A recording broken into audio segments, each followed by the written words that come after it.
नमस्कार साथियों। Social media पे एक वीडियो वायरल हो रहा है। कुछ आपको पता है निरंजन पंडित जी का मैटर चल रहा है। कुछ नए तथ्यों की बात वो कर रहे हैं। तो मैं पहले निरंजन पंडित जी, आप अपना एक परिचय सारे किरारी विधानसभा को बता दें। परिचय यही है सर कि 1998 में नवल पंडित जमीन हम दोनों साथ ही खरीदे थे।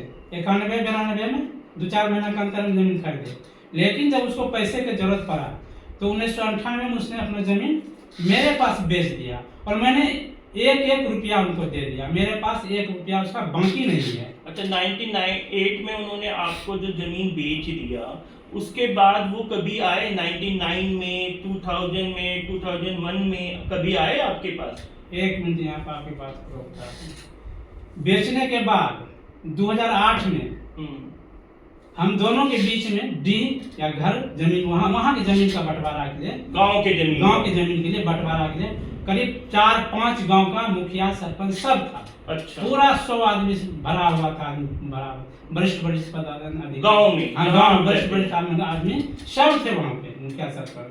वहाँ क्वेश्चन किया सरपंच पंचायत ने, 5 लोगों ने क्वेश्चन किया, क्या आपने जमीन बेचे हैं दिल्ली का?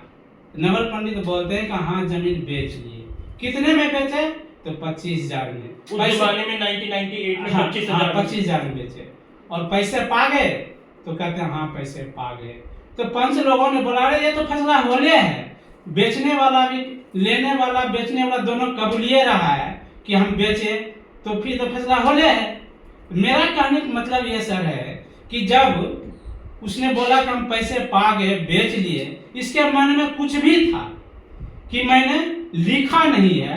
उसी टाइम में बोलता पंच के सामने कि हम पैसा लिए जरूर, बेचे जरूर, लेकिन मैंने लिखा नहीं हूँ। क्यों नहीं बोला पंच के सामने बात? क्यों दबा के रखा ये बात को?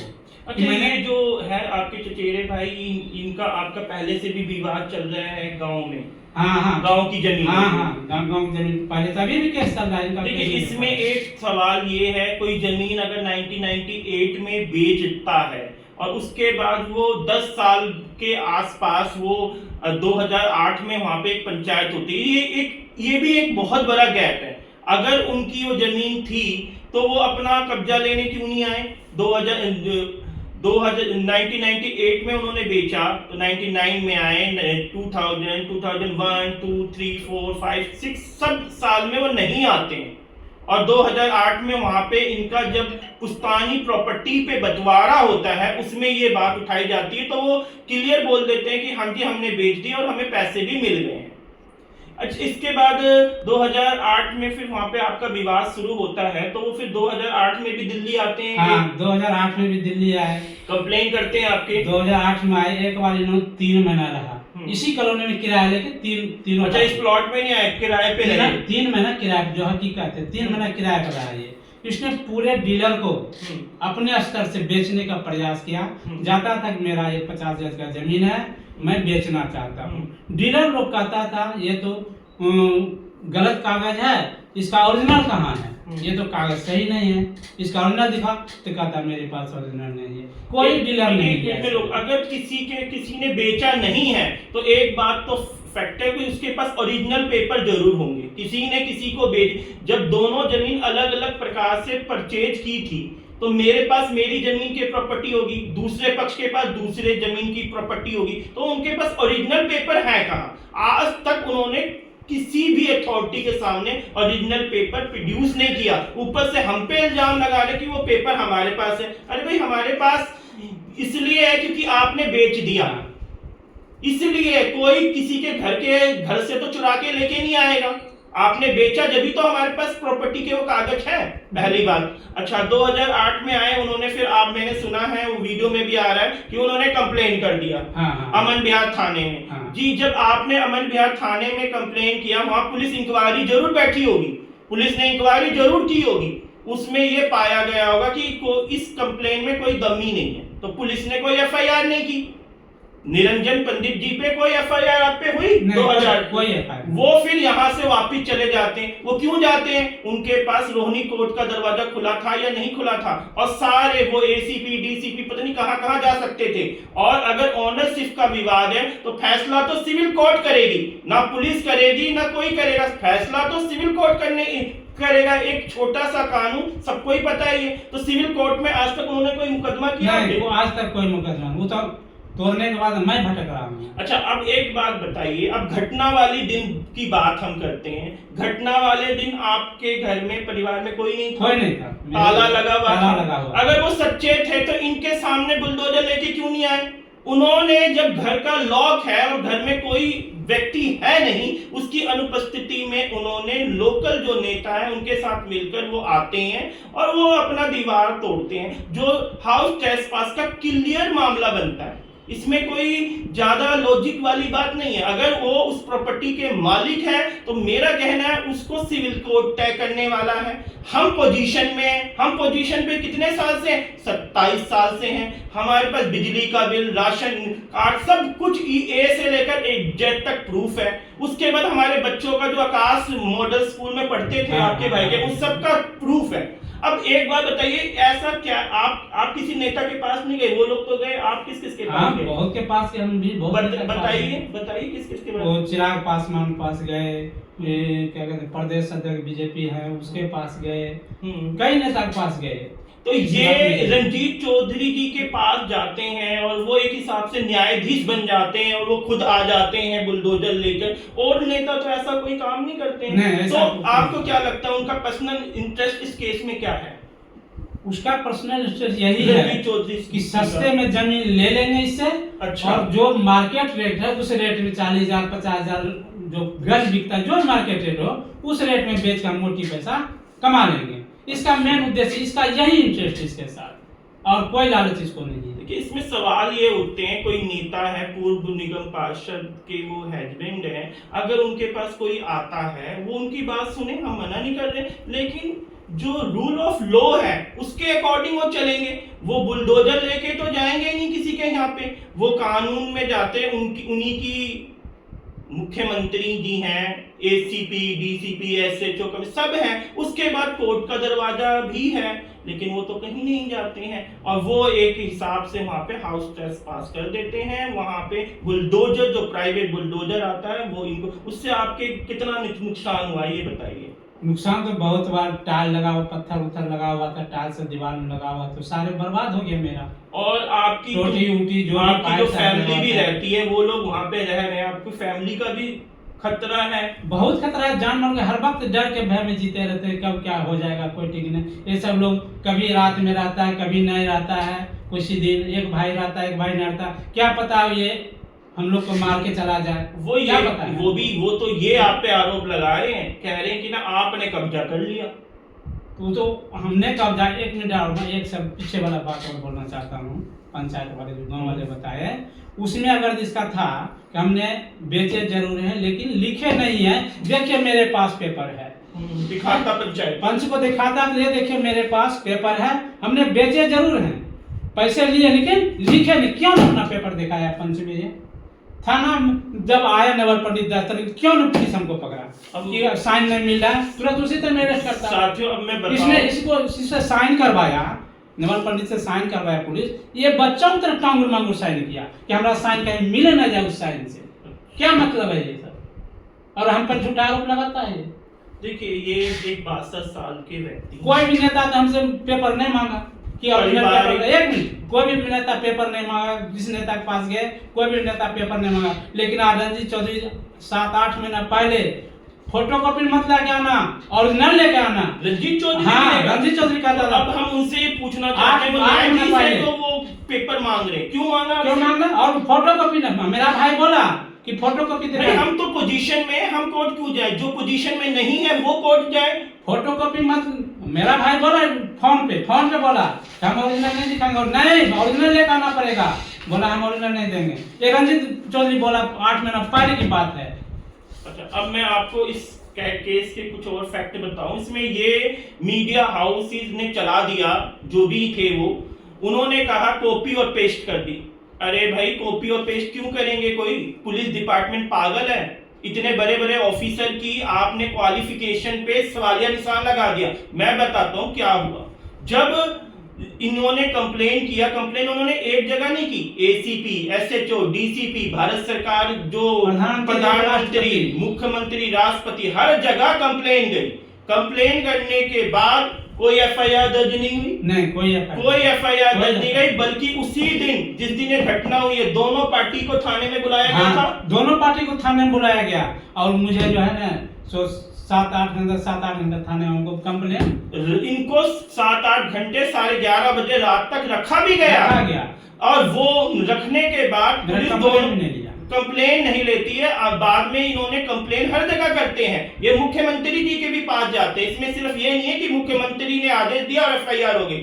उसके बाद क्या होता है कि जब ये थक जाते हैं और ये हर जगह जाते हैं, जिसकी प्रॉपर्टी में ये इतना बड़ा कांड हुआ है, प्राइवेट बुलडोजर है, वो चुप तो बैठेगा नहीं। हर रोज 4 जनवरी के बाद ये बुरा व्यक्ति हर रोज उस दरवाजे में जाता है जहां पे उसको इंसाफ मिल सके। और जो लोग घुसे हैं वो कहीं नहीं जाते हैं, वो आज तक सिविल कोर्ट भी नहीं जाते। उसके बाद कोर्ट में हम जाते हैं, कोर्ट में 156(3) जो अब 175(3) हो गई है, हम एफआईआर की मांग करने कोर्ट में सारे पेपर लेके जाते हैं। इसमें पार्टी बने हुए हैं, इसमें सारा कुछ हमारे पास है। इसमें फर्स्ट पार्टी बनी है रंजीत चौधरी, इसमें जो accused person Ranjit Chaudhary, second है विकेश पंडित और थर्ड है सिकेश पंडित और चौथा पार्टी हम एसएचओ को बनाते हैं। ये साफ देख लीजिए, एसएचओ प्रेमनगर को भी हम पार्टी बनाते हैं और जिसकी सुनवाई 19 जनवरी 2026 को होती है। जब मैं कोर्ट को ये बताता हूं कि दिल्ली जैसे शहर में एक प्राइवेट बुलडोजर द्वारा हाउस ट्रेसपास हुआ है, तो कोर्ट भी सीरियस लेती है। कोर्ट नंबर 109 में कम से कम 7-7, 8-8 महीने की डेट मिलती है। 4 महीने की डेट तो मिलना बहुत नॉर्मल है, लेकिन कोर्ट ने इस सीरियस मैटर पे 16 मार्च 2025 की डेट दी और कंसल्ट एसएचओ प्रेमनगर से एटीआर रिपोर्ट पूरी रिपोर्ट के साथ मांगी गई। तो ये कहना सिर्फ सीएम के दबाव में नहीं, कोर्ट के दबाव में आकर भी पुलिस ने जब फैक्ट चेक किए, जब उनके पास दबाव आया, तो पुलिस सबसे पहले दोबारा इनके घर गई। अड़ोसी पड़ोसी से उन्होंने बयान लिया, जिसमें खुद इन दोनों के भी बयान लिए गए, जो आपके चचेरे भाई हैं उनके बयान लिए गए। 27 फरवरी और जहां ये घटना हुई है वहां सीसीटीवी है, सीसीटीवी जब्त हुआ। आपके घर में रंजीत चौधरी आए थे या नहीं आए थे? वो तो कह रहे मेरा कोई मतलब नहीं है। वो तो वीडियो दिखाएगा ना, वीडियो आए थे या नहीं आए थे, वो घर पे भी आए थे। जब सारे फैक्ट का मिलान किया जाता है, फिर एक रिपोर्ट एसीपी को भेजी जाती है और कोर्ट का भी आदेश होता है कि एटीआर रिपोर्ट इस केस में मांगी है। जो भी एटीआर रिपोर्ट है वो कोर्ट में जमा होगी 16 मार्च को। उसके आधार पर जाके, उससे पहले एक नया फैक्ट और आ जाता है, एक नया फैक्ट मैं आपको बताऊंगा। उससे पहले ये पुलिस वाले खुद इनको परेशान करना शुरू कर देते हैं और इन पे ही दबाव लगाते कि तुझे ही जेल में मैं भेज दूंगा। ये बात है। बिल्कुल। तब हम सेशन कोर्ट में हम 24 फरवरी को इनके ऊपर एक एंटीसिपेटरी बेल लगाते हैं कोर्ट में जाके। हम रुकते नहीं है। कोर्ट जब इस मामले को देखती है उसी वक्त आईओ को फटकार लगाती है, ऑन रिकॉर्ड बोल रहा हूं। उसके बाद एसएचओ को आदेश देती है कि 5 मिनट में वीसी ज्वाइन करें। वीसी ज्वाइन होने के बाद तथ्य बताए जाते हैं तो एसएचओ को भी डांट पड़ती है। उनको बोला जाता है कि एज ए जो कानून के अनुसार कार्रवाई बनती है वो अब तक आपने क्यों नहीं की। खास बात, अभी तक उन्होंने सीसीटीवी भी प्रिजर्व नहीं किया था। तब हम इस बात को उठाते हैं कि जब सारे एविडेंस है आप सीसीटीवी प्रिजर्व क्यों नहीं करते हैं। उसके बाद फिर मैं जो मजिस्ट्रेट की कोर्ट है उसमें भी 91 की एप्लीकेशन लगाता हूं। उसके बाद कोर्ट का आदेश होता है कि सीसीटीवी प्रिजर्व किया जाए, तो प्रिजर्व होता है। वो जो व्यक्ति जिसका प्लॉट है 4 तारीख से इतना परेशान है, हर जगह जा रहा है, कोर्ट भी जा रहा है, हर जगह जा रहा है। और जो व्यक्ति घुसे हुए हैं गैर कानूनी तरीके से, वो आराम से बैठे हुए हैं। उनकी वीडियो भी हम आराम से बैठे सोए। अरे भाई, जब तुम्हारे प्लॉट पे किसी, तुम कह रहे हो मैं मालिक हूं, तो तुम तो कोई कार्रवाई नहीं कर रहे। यानी कि खेल कुछ और ही है। खेल क्या है मुझे बताने की जरूरत नहीं है। यहाँ पे खेल इन्होंने सारा कुछ बता दिया है। और एंटीसिपेटरी बेल का भी ऑर्डर, जहां पुलिस कुछ कहती है कि इनके ऊपर कोई एफआईआर नहीं है और इनके ऊपर कोई केस नहीं है, ये तो खुद कंप्लेनर है, मतलब ये खुद पीड़ित है कोर्ट की, ये मेरे पास है, कोई भी आके मेरे से ले सकता है। और हम आगे की भी जो भी कानून के अनुसार कार्रवाई बन रही है वो हम कर रहे हैं, हम चुप नहीं बैठे हुए हैं। उनके पास सिर्फ एक कहानी है बताने के लिए, जनता के पास कोई डॉक्यूमेंट्री एविडेंस नहीं है, उनके पास अपनी जमीन का कागज नहीं है। जो इंसान कभी प्लॉट बेचा ही नहीं, मकान बेचा ही नहीं, प्लॉट बेचा ही नहीं, तो उसके पास कागज तो होना चाहिए था ना, नहीं। यानी कि आपने पैसे पा लिए, अब यहाँ पे दाम ज्यादा हो गए, आपकी नीयत खराब हो गई, आप किसी के भड़काने पे आकर ये चीजें की जा रही है। ये व्यक्ति ऐसा है, 27 साल से इनका पूरा परिवार वहां पे रह रहा है, आसपास के सभी लोग जानते हैं। अगर कोई व्यक्ति कहता है ये मेरा ही घर है, कोई व्यक्ति आके कहेगा ये मेरा घर है, तो मैं अपने घर में लॉक करके कहीं जाऊंगा तो दिल्ली जैसे शहर में कोई बुलडोजर आके मेरे घर को गिरा देंगे, उसके बाद फिर एक राजनीति शुरू हो जाती है। ये होगा क्या यहाँ पे कानून का राज नहीं है? चाहे मैं नेता हूं, चाहे मैं भी तो एडवोकेट हूं, मेरे पास आए, मैं क्या बुलडोजर लेके जाऊंगा किसी के घर में? सवाल ये, आप बुलडोजर जैसी कार्रवाई को जस्टिफाई कैसे कर सकते हो? अगर उनको लगता था कि ये गलत है तो उनके पास बहुत सारी प्रक्रिया है। अभी परितोष कुमार मिश्रा जी का भी मैंने कमेंट देखा, उन्होंने साफ साफ उनको बोला उनका कितना बड़ा दोस्त है, और ऊपर से आज वीडियो बनाकर अपने आप को मसीहा साबित कर रहे हैं कि मैं गरीबों का मसीहा हूं। जी आप हो सकते हो गरीबों का मसीहा, नो डाउट, बट आपको कोई अधिकार नहीं कि आप न्यायाधीश बनो।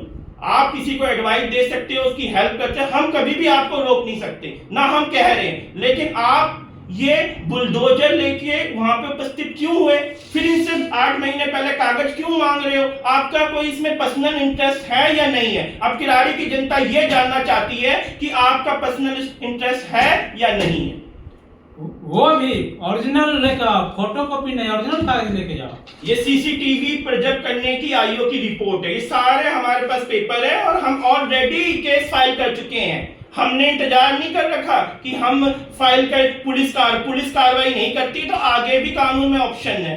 इन्हीं बातों के साथ मैं पूरी विश्वास के साथ कह रहा हूँ, ये व्यक्ति 27 साल से वहां पे रहते हैं। मैंने ये केस ऐसे नहीं लिया, मेरी भी समाज में एक गुडविल है, मैंने वहां पे इन्वेस्टिगेशन किया कि ये सही है या गलत है, मैंने भी जाके पूछा। ये बात तो पक्की है कि 27 साल से ये वहां पे रहते हैं। अब एक बहुत बड़ा लंबा गैप है, वो आज आके, अब मेरे चाचा आके झूठ मूठ के कोई आके ये कहने लग जाए ये मकान तो मैंने बनाया है, तुमने बेचा नहीं है, ये नई स्टोरी क्रिएट करने लग जाए और फिर मेरे कोई नेता आके उसका सपोर्ट करना चाहे, तो ये क्या न्याय के लिए सही होगा? सवाल ये है, क्या ये न्याय के लिए सही होगा? अरे अगर किसी के पास प्रॉपर्टी के डॉक्यूमेंट है, सारे एविडेंस है, कोर्ट का दरवाजा खुला है। उन्होंने अपने पोस्ट में लिखा कि मेरी छवि को जो धूमिल करेगा मैं कोर्ट जाऊंगा। कल भी शनिवार को भी कोर्ट खुला था, वो आ जाते कोर्ट में। कोर्ट में तो ये सवाल क्रिएट किया जाएगा, पूछा जाएगा कि आपको किसने हक दिया कि आप किसी के साथ आए और बुलडोजर लेकर आए। और अब तो वीडियो में भी साबित हो चुका है, उन दोनों ने भी खुद कबूल कर लिया कि हाँ जी हम बुलडोजर लेके आए हैं और हमने इसको गिराया है, और अपने आप को कह रहे हैं कि जी मैं मालिक हूं इसलिए मैं गिरा सकता हूं। आप मालिक हो तो दस्तावेज तो दो, चलो आपके पास कागज नहीं है मान लेते हैं, पोजीशन लेटर तो होगा, पोजीशन लेटर दो, वो भी आपके पास नहीं है। कोई ऐसा लीगल डॉक्यूमेंट है, आधार कार्ड, पहचान, जहां कुछ भी है आपके पास नहीं है। कितने साल से आपकी ये प्रॉपर्टी है? 1998 से आप बता रहे डिस्प्यूट है, उससे पहले 1992 से, तो कोई आधार कार्ड यहाँ पे रहते, कोई तो एविडेंस होगा आपके पास, वो दिखाओ। आप दिखाओगे तो आप जीतोगे केस, इसमें मेरे को कोई दिक्कत नहीं है। लेकिन मेरे जो क्लाइंट जो बुजुर्ग हैं, 27 साल से रह रहे हैं और ये कई बीमारियों से ग्रस्त है, इनको मानसिक रूप से परेशान किया जा रहा है और वीडियो चला के वो कह रहे हैं मैं मसीहा हूं। आप किस बात के मसीहा हो? आप अगर नेता हो तो आपका काम ये है सीधा कि आप उनको सही रास्ता दिखाएं, कानून के पास भेजें, न्यायालय डिसाइड करेगा। अगर अब ये केस हाउस ट्रेसपास के केस में तो एफआईआर हो गई, अब वो ऑनरशिप में आ रहे हैं, तो जी ऑनरशिप तो कोर्ट डिसाइड करेगा, पुलिस भी डिसाइड नहीं करती। हमारे पास सारे रास्ते खुले हुए हैं और हम अपने कानून के अनुसार जो हमारे पास रास्ते हैं उस पे हम धीरे धीरे चल रहे हैं। बाकी हमें ये जो बोला गया है मीडिया रिपोर्ट में कि पुलिस ने कॉपी और पेस्ट किया है मुख्यमंत्री के लेटर का, ये इसका हम खंडन करते हैं। ये बिल्कुल पूरी तरह से निराधार है, इसका कोई भी नहीं है, क्योंकि मीडिया हाउसेस को ये नहीं पता था कि कोर्ट में केस चला हुआ है। मैंने सारी इसमें डिटेल दी है। कोर्ट में केस है जिसमें रंजीत चौधरी भी एक पार्टी है, सरकेश पंडित भी पार्टी है और विकेश पंडित भी पार्टी है और एसएचओ प्रेमनगर भी पार्टी है। हमने तो जो जिन लोगों ने हमारी बात नहीं सुनी, हम सीधा न्यायालय पे गए। हमें कानून पे विश्वास है, इसलिए हम न्यायालय पे गए। अंत में आप किराड़ी की जनता को कुछ कहना चाहते तो कह दीजिए। जो आपके बारे में दुष्प्रचार चलाया जा रहा है कि आपने कब्जा कर लिया, आप ऐसे हैं, आप गलत हैं, उसके बारे में कुछ दो शब्द कर दे कह दें। किराड़ी की जनता इतना है, आसपास के जो पड़ोस हैं सभी को ही कहते हैं कि मैं जब से देख रहा हूँ, मैं 39 साल से पहले से भी मैं रह रहा हूँ, आज तक इसी को मैं देखा हूँ। वो दोनों भाई जो तोड़ के घुसा है उसको हम नहीं जानते, नहीं पहचानते हैं। और जो दुष्प्रचार कर रहा है वो अपने लोभ लालच के लिए कर रहा है कि मुझे 2 पैसा फायदा हो जाए, सस्ता में खरीद के महंगा में बेच के हम लाखों कमा लें, बस यही कहना है। ये सच हमने आपके सामने बता दिया। धन्यवाद।